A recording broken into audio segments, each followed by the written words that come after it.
J'aimerais revenir à la première diapo.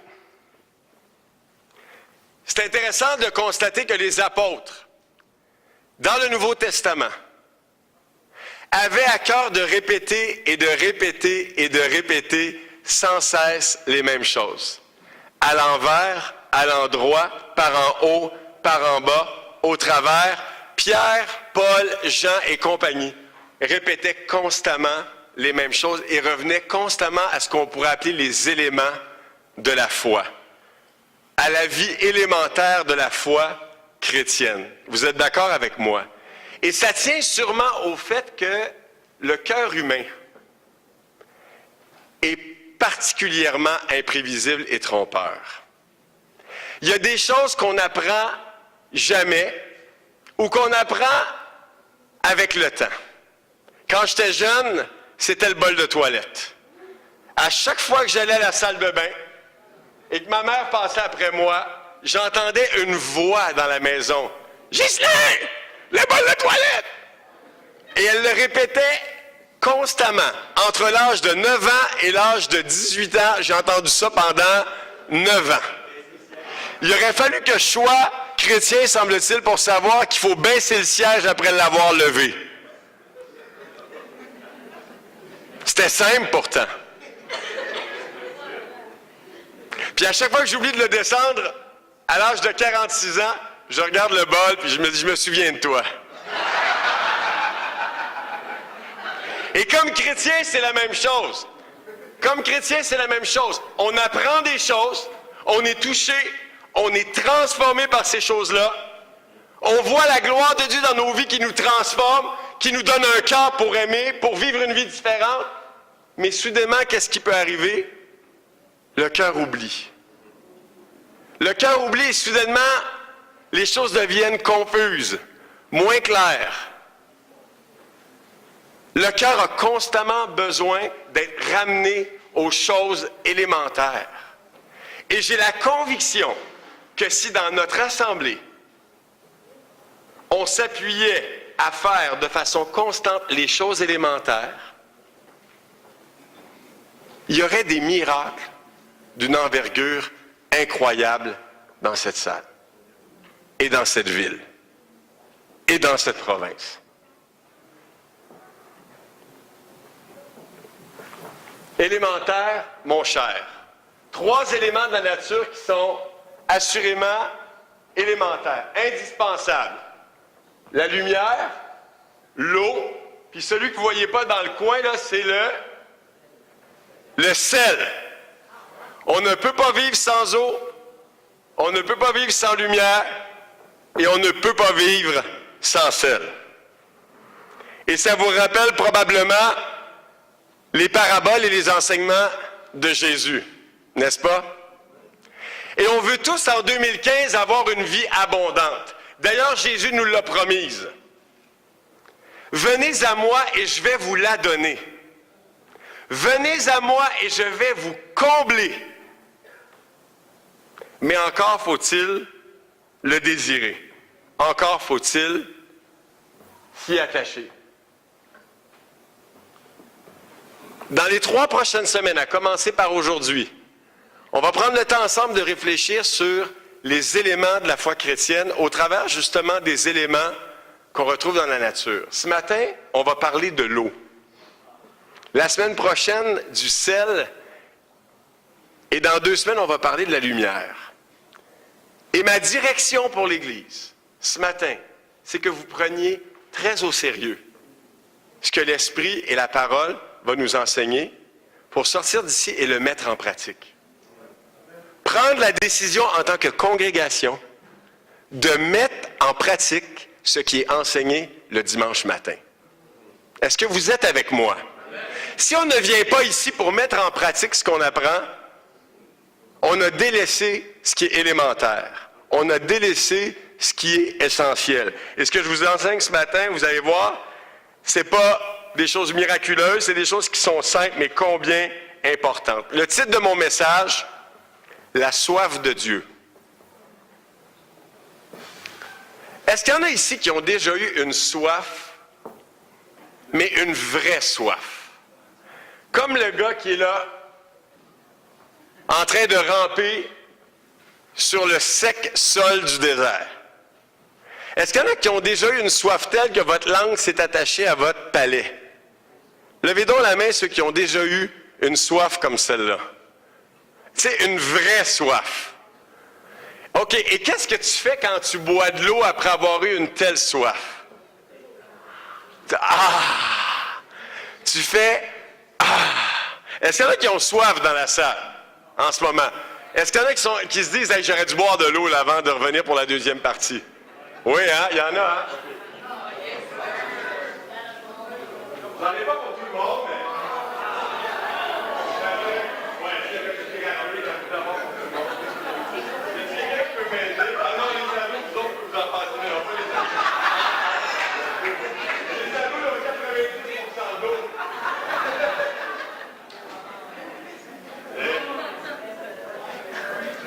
Et là, vous allez boire de l'eau et vous allez mieux comprendre mon message. Si vous, en ce moment, c'est là pour vous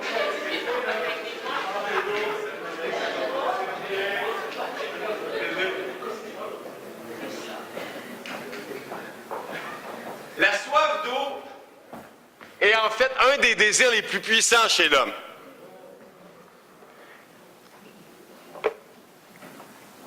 Il y a un gars qui travaillait en fait pour la marine américaine, il était soldat, puis il a pris une débarque d'un porte-avions. Ça, c'était en 1996. Il s'appelait Joey Mora. Et il est tombé en bas d'un porte-avions. Imaginez la scène. Il a fait une chute en plein milieu de l'océan et son absence n'a pas été remarquée avant 36 heures. Ils ont lancé une mission de recherche, mais ils ont abandonné après 24 heures. Ils ont annoncé en fait à la famille que Joey était disparu et probablement mort. Le reste de l'histoire est une de ces situations où la vérité est plus étrange que la fiction. Il y a des pêcheurs pakistanais qui ont trouvé Joey environ 72 heures après sa chute du porte-avions. Ils l'ont trouvé dans l'eau et il s'était fait à partir de son pantalon un dispositif de flottaison qui est une compétence apprise en formation de survie militaire. Quand ils l'ont trouvé, il était délirant, sa langue était sèche et craquelée et sa gorge était desséchée. À peu près 2 ans plus tard, sur le réseau NBC, il a raconté son histoire. Puis il a dit que Dieu l'avait supporté au travers de cette épreuve-là. Et on lui a demandé quelle était la souffrance la plus atroce que tu as vécue. Est-ce que c'était la solitude? Est-ce que c'était la peur du noir? Est-ce que c'était... Et ce qu'il a dit, c'était la soif. La soif. La soif est venue envahir tout son être, ses pensées, son corps, dans un profond délire. Et on dit que la satisfaction est proportionnelle à la soif. Plus tu as soif, plus ta satisfaction est grande lorsque tu es comblé. Vous êtes d'accord avec moi? Et c'est comme ça, non seulement pour l'eau, mais pour bien des choses. Et ce matin, on va regarder ensemble une histoire de soif vraiment inspirante. Et excusez-moi si Jésus a la tête coupée, mais il était bien vivant au moment des événements. Chapitre 4 de l'Évangile de Jean. Chapitre 4 de l'Évangile de Jean, versets 6 à 19. On va lire ça ensemble. Jean 4, verset 6. Là se trouvait le puits de Jacob. Jésus, fatigué du voyage, était assis au bord du puits. C'était environ la 6e heure. Une femme de Samarie vint puiser de l'eau. Jésus lui dit, « Donne-moi à boire. » Car ses disciples étaient allés à la ville pour acheter des vivres. La femme samaritaine lui dit, « Comment toi qui es juif me demandes-tu à boire à moi qui suis une Samaritaine? » Les Juifs, en effet, n'ont pas de relation avec les Samaritains. Jésus lui répondit, « Si tu connaissais le don de Dieu et qui est celui qui te dit, « Donne-moi à boire », c'est toi qui lui aurais demandé à boire et il t'aurait donné de l'eau vive. » « Seigneur, lui dit-elle, tu n'as rien pour puiser, le puits est profond. D'où aurais-tu donc cette eau vive? Es-tu plus grand que notre père Jacob qui nous a donné ce puits et qui en a bu lui-même, ainsi que ses fils et ses troupeaux? » Jésus lui répondit, « Quiconque boit de cette eau aura encore soif. Mais celui qui boira de l'eau que je lui donnerai n'aura jamais soif, et l'eau que je lui donnerai deviendra en lui une source d'eau qui jaillira jusque dans la vie éternelle. » Wow!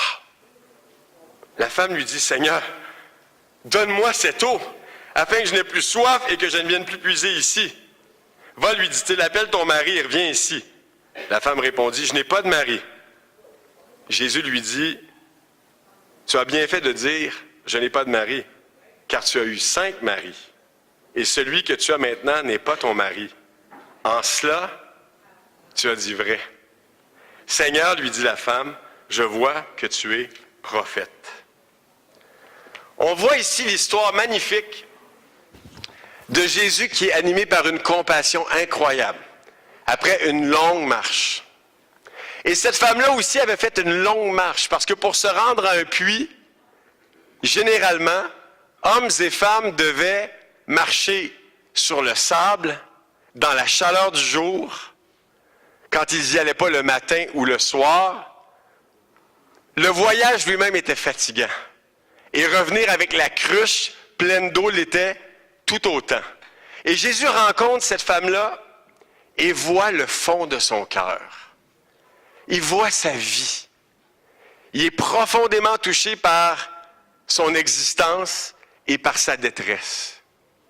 6 hommes n'auront pas suffi à rassasier sa soif. D'ailleurs, elle n'est pas mariée avec le 6e. Est-ce que c'est parce qu'elle aurait appris une leçon? Et Jésus voit en elle le trou de son âme, le puits de son âme. Et Jésus voit déjà la femme qu'elle pourrait devenir si elle était animée par l'Esprit Saint. Jésus voit la femme qu'elle pourrait devenir si elle était comblée de l'eau vive de l'Esprit qu'est Jésus. Et Jésus va toucher de façon permanente la destinée de cette femme-là, qui va devoir creuser profondément dans son être intérieur, dans sa vie, pour réaliser qu'elle connaît Dieu de la mauvaise manière, qu'elle a besoin de connaître Dieu profondément pour en faire une expérience de libération complète. Est-ce que vous me suivez? Et peut-être que quand vous entendez cette histoire-là, ça vous ramène au jour où vous-même vous étiez profondément assoiffé. Rappelez-vous de vos jours sur la terre avant d'étudier la Bible et de découvrir la grandeur de Jésus. Rappelez-vous la lourdeur de votre vie routinière sans vitalité intérieure. Rappelez-vous. Rappelez-vous le poids de la culpabilité que vous chassiez constamment lorsque les pensées se présentaient à votre cœur ou à votre conscience. Rappelez-vous de votre difficulté d'aimer. Non seulement d'aimer les autres, mais de vous aimer vous-même. Rappelez-vous l'absence de sens profond, de but vrai et significatif pour votre vie. Est-ce que tu avais peur de la mort avant de vraiment connaître Jésus, de vivre la nouvelle naissance, le baptême et la libération? Peut-être que tu étais aussi affligé par la tristesse d'un passé difficile marqué par beaucoup d'expériences difficiles, des amitiés superficielles peut-être, fragiles, le sens d'une solitude qu'on avait de la difficulté à expliquer, à comprendre, sans compter le combat contre tous les monstres intérieurs qui étaient trop forts pour toi, la colère, l'immoralité sexuelle, la dépression, les pulsions de toutes sortes, l'égoïsme, l'impression d'avoir aucun ascendant sur ton désir de donner. Rappelez-vous. Et lorsque vous avez commencé à étudier la Bible et que vous vous êtes ouvert à l'eau vive, à Jésus, et que vous avez compris que Jésus voulait venir habiter de vous au travers de votre régénération, de votre nouvelle naissance, rappelez-vous, vous êtes sortis des eaux du baptême, il n'était peut-être pas là, il était peut-être ailleurs, mais vous êtes sortis des eaux du baptême Et devant vous, des horizons d'espoir incroyables s'ouvraient. Vous étudiez la Bible, il y en a qui se levaient tôt le matin, il y en a d'autres qui se couchaient tard. Vous ouvriez la Bible 2, 3, 4 fois par jour pour lire des psaumes, pour vous laisser toucher par la parole de Dieu. Vous aviez été conquise par elle. Vous aviez été rassasié par elle et par l'eau vive. Lorsqu'on marche avec l'eau vive, tout devient merveilleux. Tout devient divin. Cette semaine, j'étais sur le campus, j'avais donné un coup de main à Denis pour évangéliser. Et dans la fragilité d'un long jeûne, en parlant à Dieu, en étant avec Dieu, tout était si beau devant mes yeux et si invitant. Et alors que je partageais ma foi, je tombe sur une fille, j'invite une fille, puis elle me reconnaît plus que je la reconnais. Elle dit, on se connaît. Je dis, ah oui? Elle dit, oui. Elle dit, j'habitais sur la rue Boyer avec mes enfants. Ta femme m'avait invité à l'église. Marie-Ève. Je dis, ah oui, je me souviens de toi là. Soudainement, ça clique. On a parlé pendant 1 heure. C'était vraiment touchant. Puis elle dit, ah oui, j'ai commencé à lire la Bible. Bon, c'est la Bible de mon père. J'ai jamais pu y toucher avant sa mort, il voulait pas. Je dis, ouais. Pas chanceuse. Mais je dis, là, ça tombe bien, je suis en face de toi. Et on parle, et je dis, est-ce que tu aimerais que ma femme t'appelle puis que vous passiez du temps ensemble? Elle dit, oui, j'aimerais ça. Écoutez ça. Le lendemain, le jour même, j'en parle à Debbie. Et le lendemain, ma femme me raconte cette histoire-là. Elle s'en va chercher Lily à l'école. Marie-Ève a 2 enfants. Le plus petit s'appelle Kelvin. Et il y avait un surnom. Ma femme ne se souvenait pas du surnom, puis elle cherchait le surnom après qu'on eut discuté ensemble. Et elle amène Lily à la maison. Puis soudainement, Lily, dans son empressement et dans sa joie, alors qu'elle ne connaissait pas du tout l'histoire, elle crie dans l'auto, « Papou! » C'est le surnom de Kelvin. Ma femme était consternée.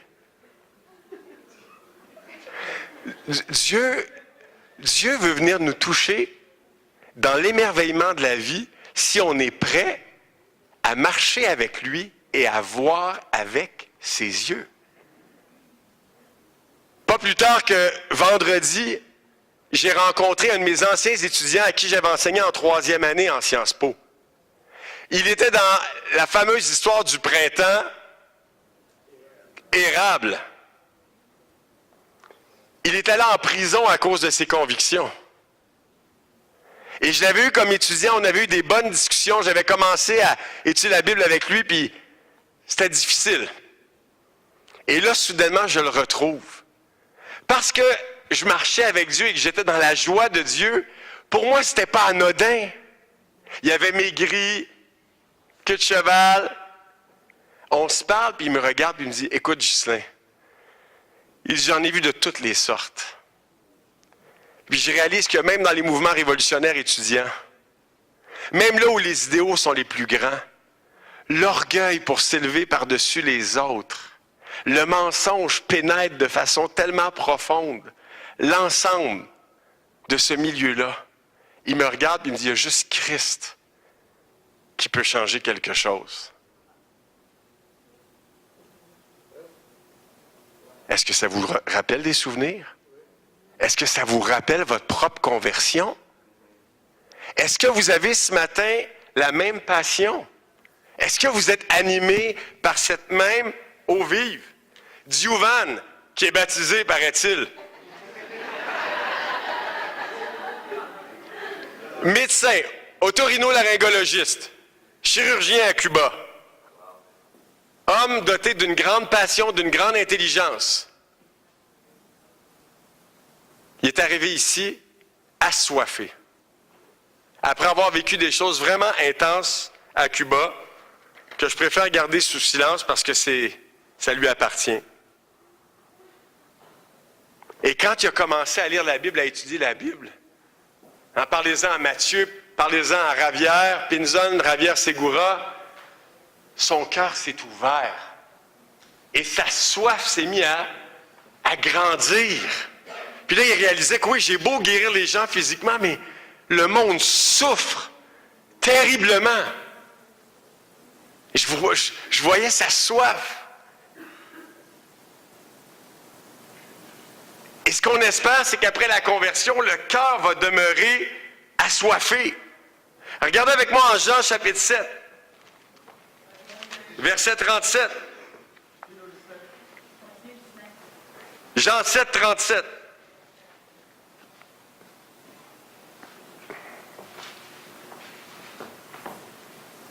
C'est mon deuxième point.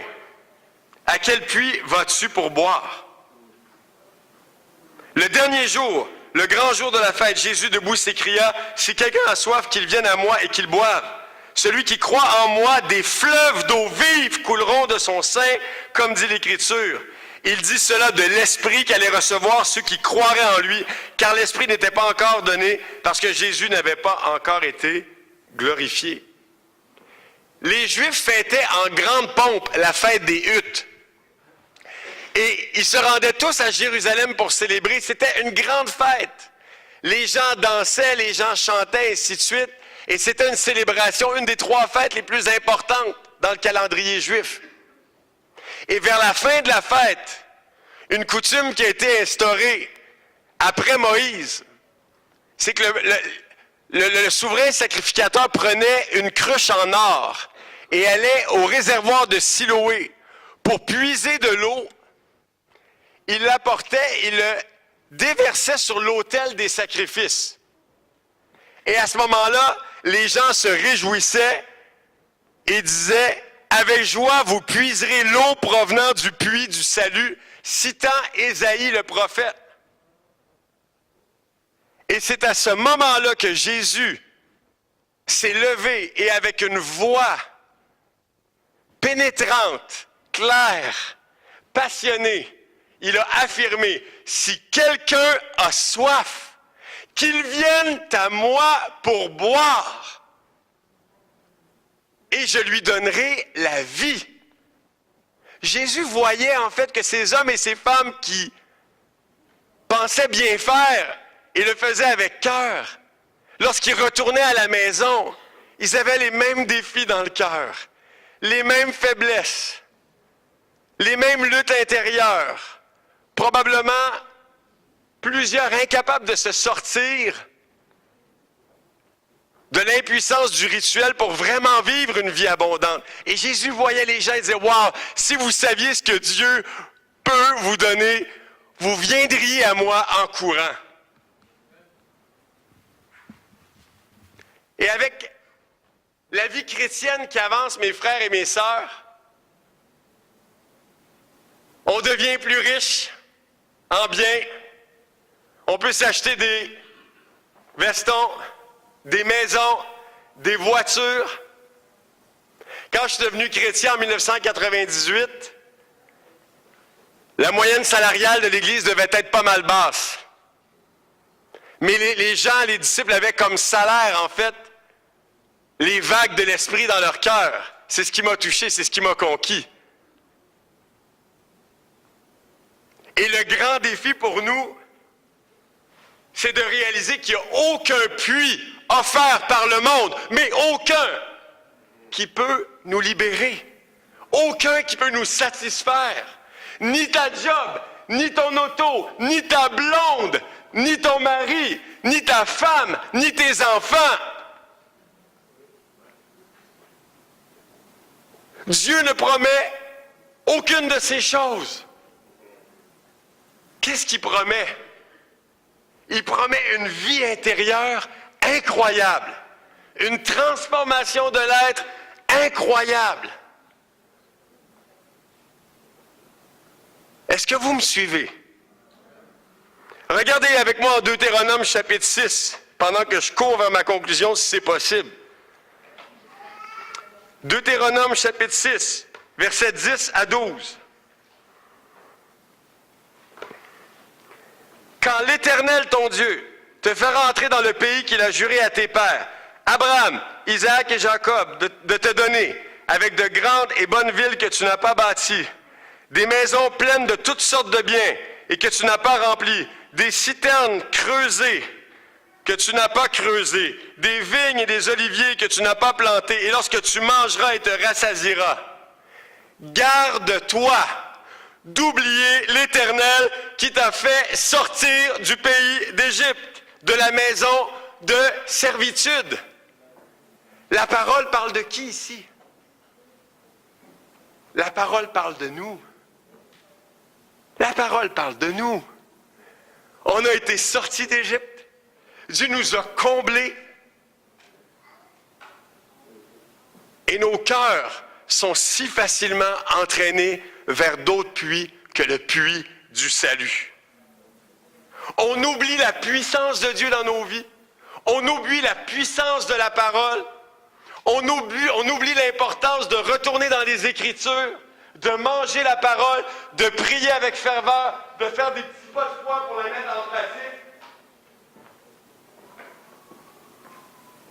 Mais la promesse est incroyable. La promesse de Dieu, c'est que si on retourne au puits, Jésus l'a dit, il dit, si quelqu'un a soif, qu'il vienne. Et en fait, la Bible dit aussi, si quelconque a soif, qu'il vienne. Qu'est-ce que ça veut dire? Ça veut dire que le puits est ouvert à tous. Mais il faut avoir soif. On peut facilement être comme les Juifs qui viennent par rituel chanter et louer Dieu, comme lors de la fête des huttes, sans être habités par cette eau vive dans nos cœurs. Est-ce que vous me suivez? Est-ce que ça descend en vous?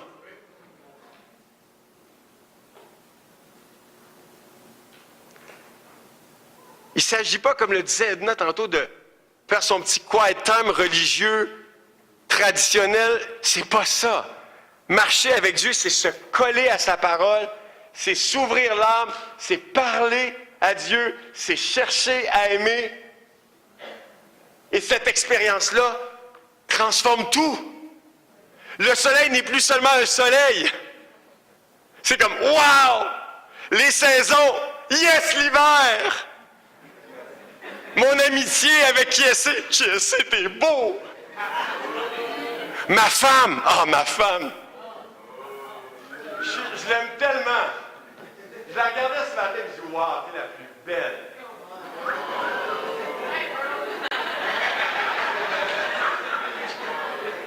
Mais si j'ai pas l'esprit, si je marche pas avec l'eau vive, qu'est-ce que je vois? Ma femme. C'est ma femme. Ma très belle femme.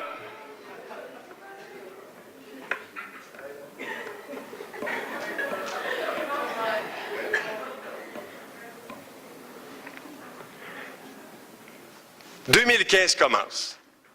2014 est derrière nous. Vous êtes d'accord avec moi? Guys, on oublie 2014. Il y a eu des choses incroyables. On commence 2015. Et là, il faut restaurer la soif de nos cœurs. Qu'est-ce que ça veut dire? Ça veut dire que cette Église doit devenir une Église qui a soif. Soif de Dieu. Quand Dieu a appelé au travers Gédéon, ses hommes pour aller conquérir l'adversaire, qui ont passé le test? Ceux qui buvaient à quatre pattes, qui sortaient la langue en buvant. Est-ce que je vous fais une démonstration?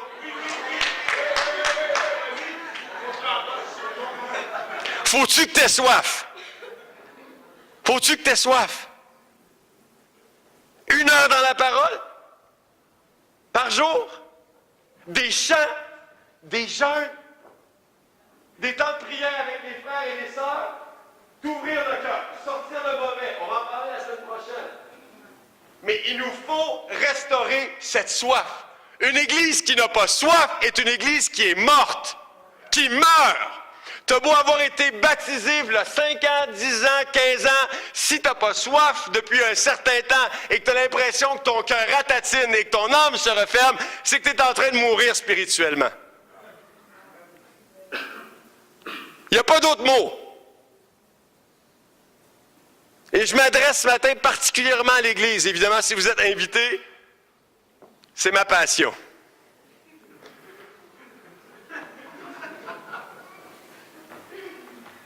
L'esprit qui fait naître et étanche la soif. Qu'est-ce que vous voyez sur la photo? Un cœur. Il y en a qui ont peut-être déjà vu ce cœur-là.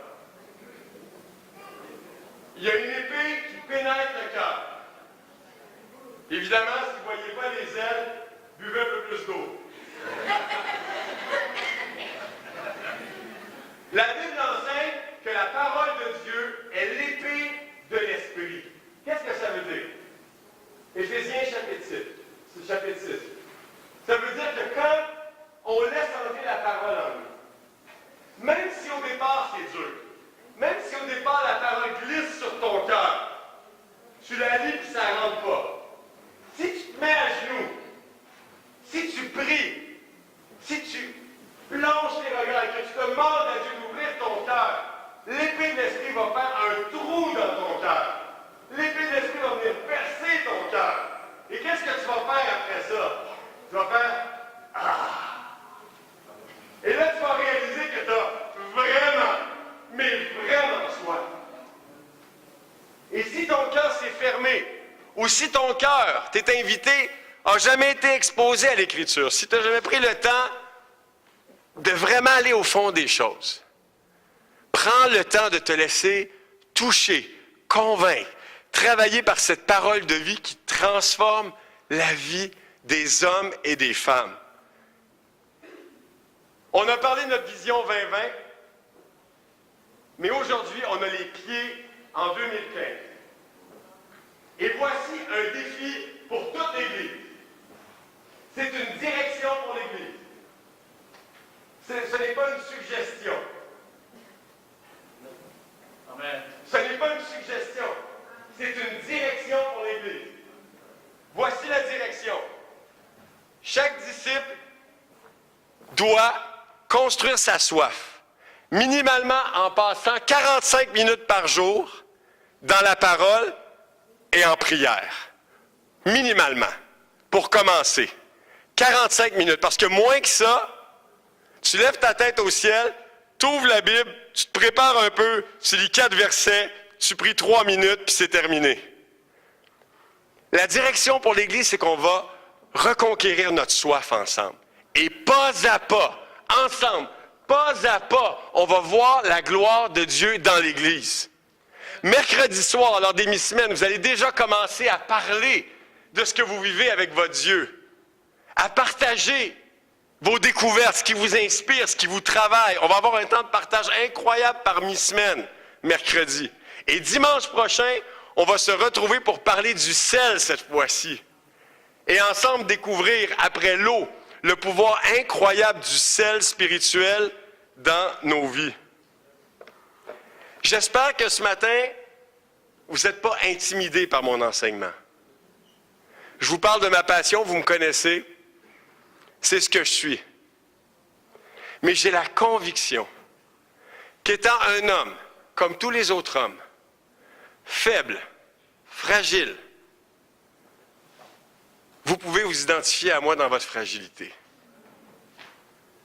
On est tous pareils. Et on a tous besoin de cette soif qui nous unit à Dieu. Amen? C'est mon message pour l'Église ce matin.